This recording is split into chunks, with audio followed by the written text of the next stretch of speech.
ល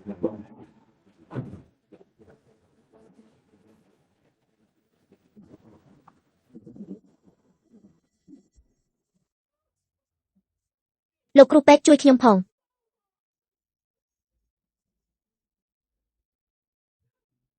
លោកគ្រូពេទ្យជួយខ្ញុំផងជួយឲ្យខ្ញុំស្អាតខ្ញុំចង់រស់នៅយ៉ាងស្រស់ស្អាតខ្ញុំនឹងឲ្យអ្នកដែលធ្វើបាបខ្ញុំទាំងអស់គ្នាទទួលផលកម្ម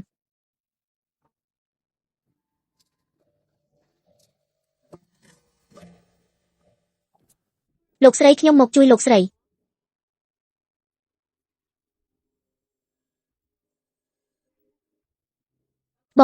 បងមើលនេះជាសំពត់ដែលឈូយ៉ានទិញឲ្យខ្ញុំស្អាតទេ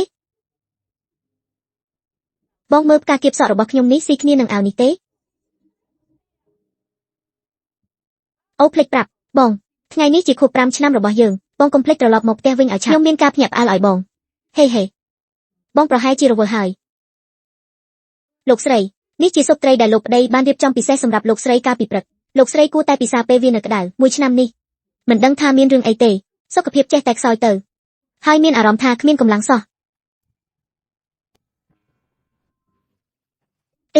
យកទៅ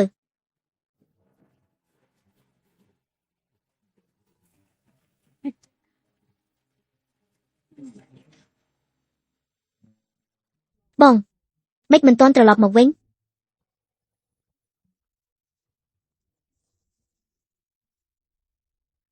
កូនកុំនៅទីនេះវានៅតែហក់យកខ្យល់នៅទីនេះទៅជ្រុកងាប់អីចឹងខ្លាចអីខ្ញុំបានដាក់ថ្នាំឲ្យវារួចហើយបែកគ្នាហើយតើ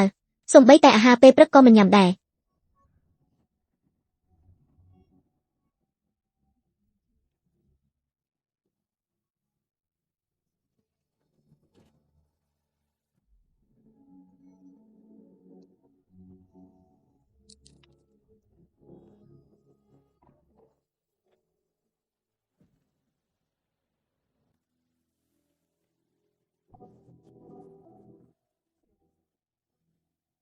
ឲ្យអ្វីនេះជាតិពុល2មីលីក្រាមបរិមាណប៉ុណ្ណឹងគឺគ្រប់គ្រាន់អាចសម្លាប់មនុស្សបាននៅពេលដែលថ្នាំនេះចូលទៅក្នុងខ្លួនមនុស្សក្នុងរយៈពេល2ថ្ងៃគ្រឿងក្នុងនឹងចុះខ្សោយបន្តិចម្ដងជាទូទៅអាចចាត់ទុកថាជាការស្លាប់ដោយសារជំងឺ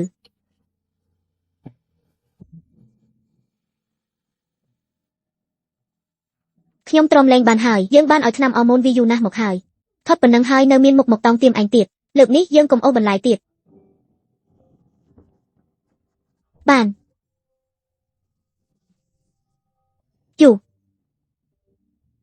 You are the one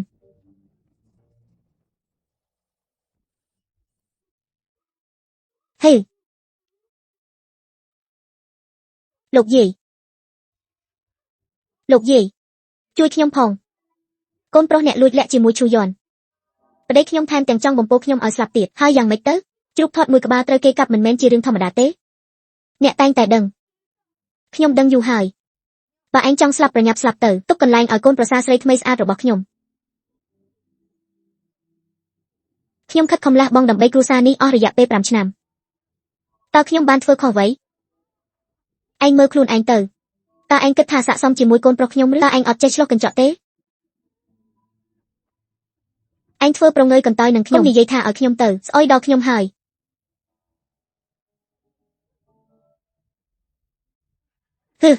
មេលីរបស់យើងមិនអាក្រក់សោះមេលីកុំយំអីណាយាយផាត់មុខកកូននឹងកាន់តែស្អាតហើយ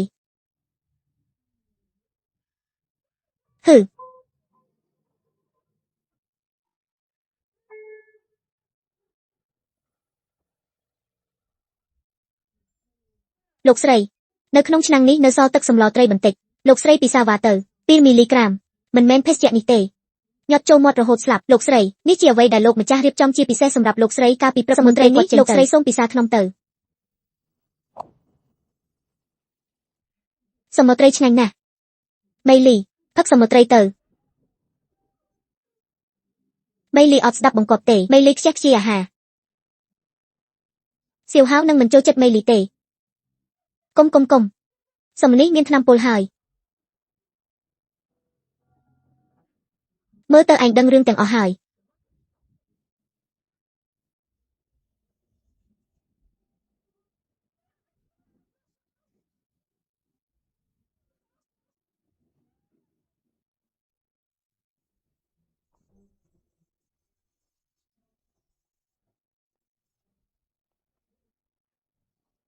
ហើយអ្វីឯងអាចធ្វើបែបនេះដាក់ខ្ញុំកាលពី3ឆ្នាំមុនខ្ញុំធ្លាប់ជួយសង្គ្រោះជីវិតឯងណា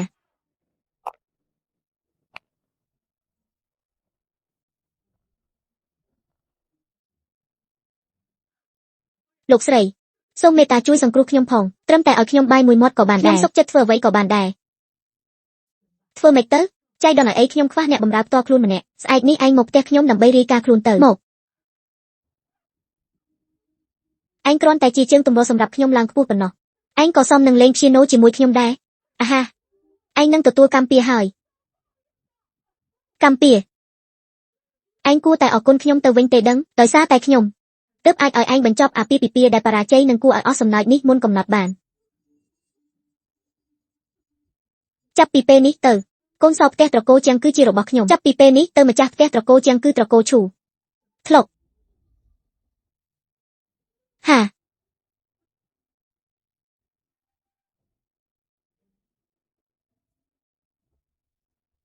ហាហា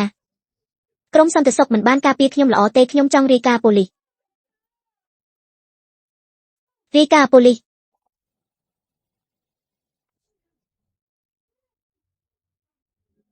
ហត់ស្លាប់ហើយអាថត់ងប់ពួកយើងត្រូវជីកក្រណ្ដៅធំប៉ុណ្ណាទើបអាចកប់គេបានអូនសម្លាញ់អូនសម្រាប់បន្តិចទៅកុំជីកទៀតអីឯងនឹងហត់ខ្លាំងណាស់មិនបាច់ជីកទេឯងបោះវាចុះទៅមុនទៅអាហា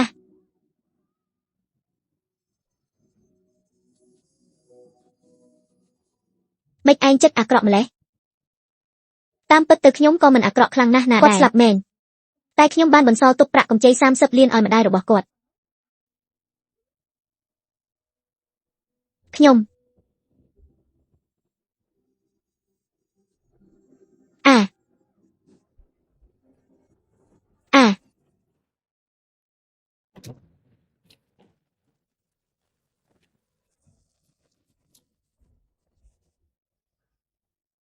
គាត់ធ្ងន់ណាស់មិនធ្លុះភ្នំទេដឹងមិនមែនតែរុនមួយទេបើយើងនៅតែមិនប្រញាប់ទេចាំដល់ផ្លូវភ្នំត្រូវគាត់បំបាក់បាក់រំអស់ហើយសំឡាញ់ចុះពេលយើងត្រឡប់ទៅវិញតើយើងគួរអបអរជីវិតថ្មីប្រកបដោយសុភមង្គលរបស់យើងទេល្អតើ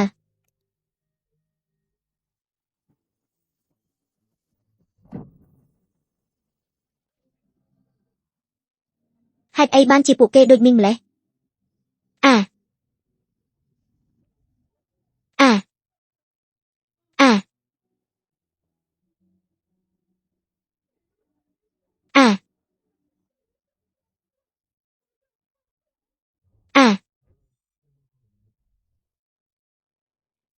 ខ្ញុំស៊ូមីលីគឺមានស្មារតីច្បាស់លាស់នៅពេលសរសេរឆន្ទៈនេះ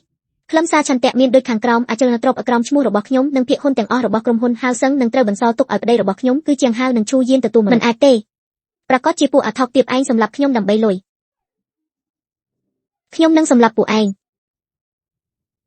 ប៉ាខ្ញុំគាត់មានកំហុសអីពួកឯងទៅធ្វើបាបម៉ាក់គាត់ធ្វើអី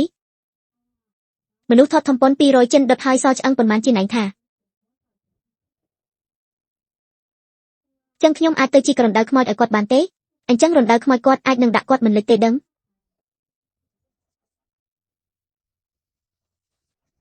ហាហាហាហា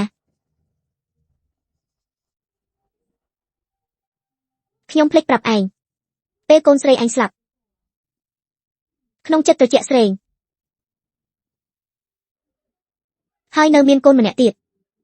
ត្រូវហើយមួយធំមួយតូចទៅជាមួយគ្នាផ្លូវយំរាជយ៉ាងម៉េចដែរឥឡូវនេះឯងគួរតែអស់បារម្ភហើយមែនទេហាហាហាខ្ញុំអស់ហើយ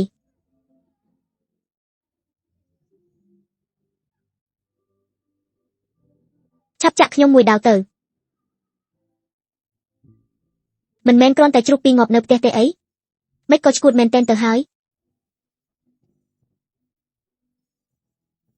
មោទកភាពរបស់ត្រកូលនេះ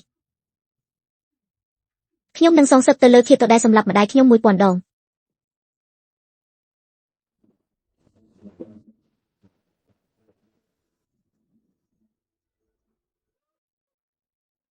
លោកគ្រូពេទ្យជួយខ្ញុំផងស្ថានភាពរបស់អ្នកឥឡូវនេះផ្ទុយទៅវិញនឹង